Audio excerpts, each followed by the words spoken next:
Tumia maumivu yaliyopita kama mafuta.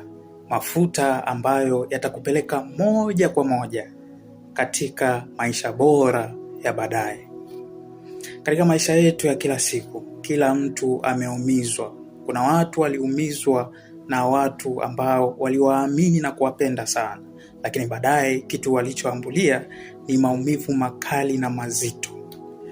Kuna watu waliwaamini sana mabosi wao huko kazini, lakini hao mabosi waliwavuruga na kuachia maumivu makali mpaka leo. Kuna watu walifanyiwa vitu vikubwa na vizito sana ambavyo mpaka leo vimeacha alama kubwa na nzito sana mioyoni mwao. Kwa hiyo sasa hizo changamoto pamoja na maumivu hayo tujitahidi kuyatumia kama mafuta ambayo yatatusaidia kufika katika maisha yaliyo bora ya baadaye. Angalia, gari haliwezi kwenda bila mafuta. Vivyo hivyo hata katika maisha yetu ya kila siku, maisha si maisha bila changamoto na maumivu. Kwa hiyo haya maumivu tusiyaruhusu yapite tu. Machozi yetu ya kila siku ya maumivu na changamoto tusiyaache yaende tu, bali haya machozi pamoja na maumivu tuliyowahi kupitia, tunayopitia kwa sasa, basi tuyafanye kama mafuta ambayo yatatusaidia, yatatupeleka moja kwa moja katika maisha yaliyo bora. Kuna mchezaji mmoja anaitwa Cristiano Ronaldo.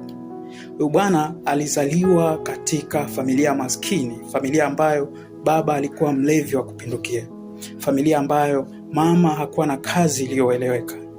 Lakini katika maumivu na changamoto nzito ambayo Cristiano Ronaldo alipitia, hakuruhusu changamoto na maumivu yapite bila kuyafanyia kazi, lakini aliyatumia haya maumivu na changamoto kama mafuta, ambapo zile changamoto na maumivu zimemfanya Cristiano Ronaldo leo hii uwezi zungumza kuhusu mchezaji bora usimtaje Cristiano Ronaldo duniani kwa sasa.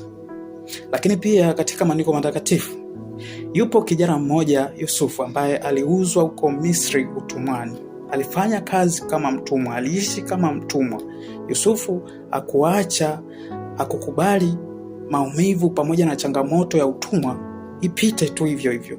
Lakini tunaona kwamba Yusufu aliweza kuinuliwa. Yusufu aliweza kutumia changamoto ya utumwa wake kama mafuta, ambapo tunaona baadaye anakuja kupewa nafasi kubwa kama waziri mkuu huko Misri. Lakini pia Ayubu katika maandiko matakatifu. Ayubu tunamwona alipoteza vitu vingi, alipoteza mali,